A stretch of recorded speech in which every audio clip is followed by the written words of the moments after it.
여러분 안녕하세요. 오늘은 인도네시아에서 가장 주목받는 이커머스 기업 중 하나, 바로 블리블리 앱과 회사를 깊이 있게 소개해드리겠습니다.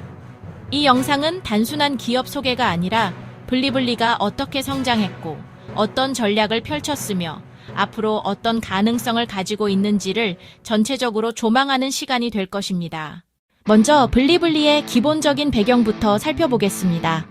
블리블리 정식 명칭으로 PT 글로벌 디지털 니아가, TBK는 인도네시아 대기업 다자름 그룹 산하의 전자상거래 회사입니다. 다자름 그룹은 담배, 은행, 부동산, 미디어, 그리고 투자에 이르기까지 다양한 사업을 하고 있는데요.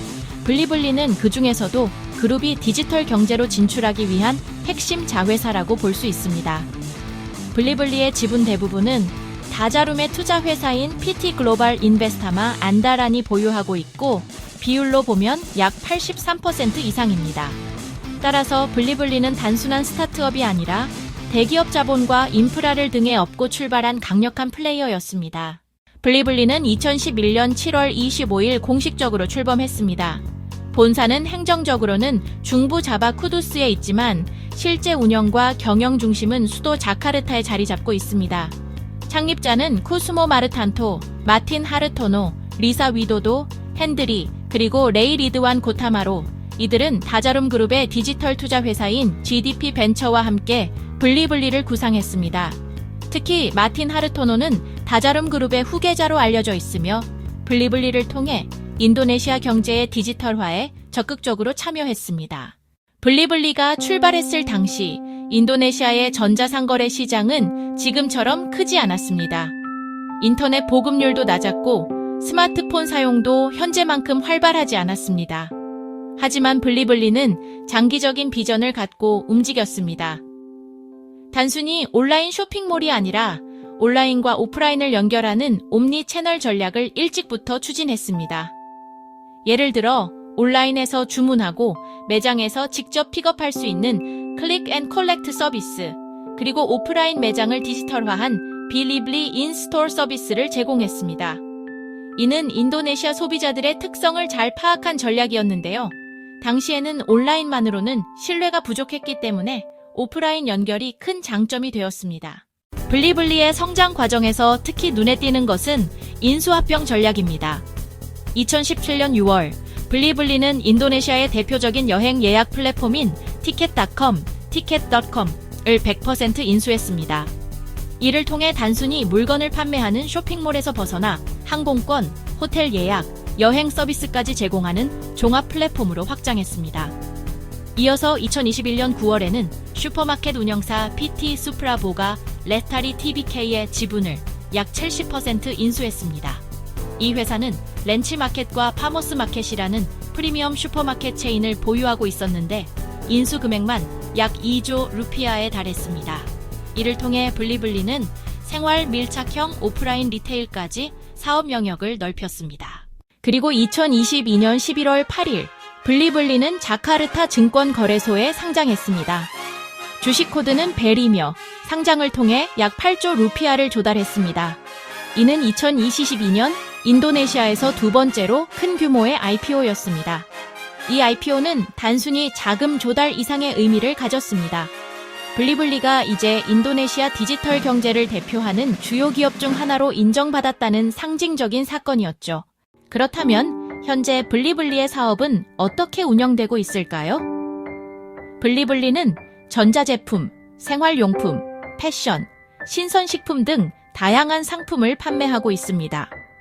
특히 전자제품 판매에 강점을 가지고 있으며 2025년 6월 기준으로 전국에 223개의 오프라인 매장을 운영하고 있습니다.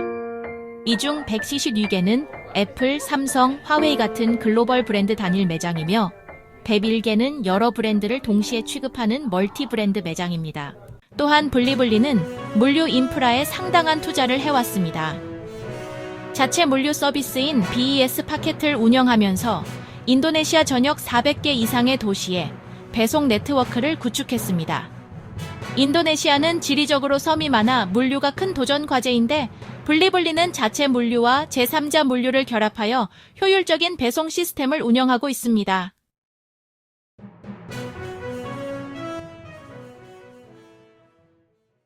매출 측면에서도 블리블리는 의미 있는 성과를 내고 있습니다. IPO 이후 공개된 자료에 따르면 블리블리는 매년 수조 루피아 규모의 매출을 올리고 있습니다. 물론 경쟁이 치열하기 때문에 아직 적자를 기록하기도 하지만 인도네시아 전자상거래 시장 자체가 급격히 성장하고 있기 때문에 앞으로의 성장 여력은 충분합니다. 참고로 인도네시아 전체 이커머스 시장 규모는 이미 2025년 기준으로 수백억 달러 규모에 이르고 있으며 매년 두 자릿수 성장률을 기록하고 있습니다. 블리블리는 이 시장에서 토코피디아, 쇼피, 라자다 같은 강력한 경쟁자들과 겨루고 있습니다. 토코피디아는 고잭과 합병하여 고토고토 그룹으로 재탄생했고, 쇼피는 싱가포르시 그룹이 운영하는 동남아시아 최대 이커머스 플랫폼입니다. 라자다는 알리바바 그룹이 지원하고 있죠. 이런 강력한 경쟁 속에서도 블리블리가 존재감을 유지하는 이유는 바로 다자룸 그룹의 자본력, 옴니채널 전략, 오프라인 유통 확장, 물류 인프라 등에서 차별화를 만들어냈기 때문입니다. 앞으로 블리블리가 어떤 방향으로 나아갈까요?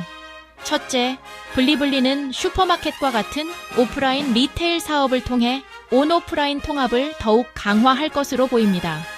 둘째, 물류와 공급망에 대한 투자를 이어가며 인도네시아 전역을 빠르고 효율적으로 연결하는 것을 목표로 하고 있습니다. 셋째, 여행, 금융, 디지털 서비스 등으로 영역을 확장할 가능성이 큽니다.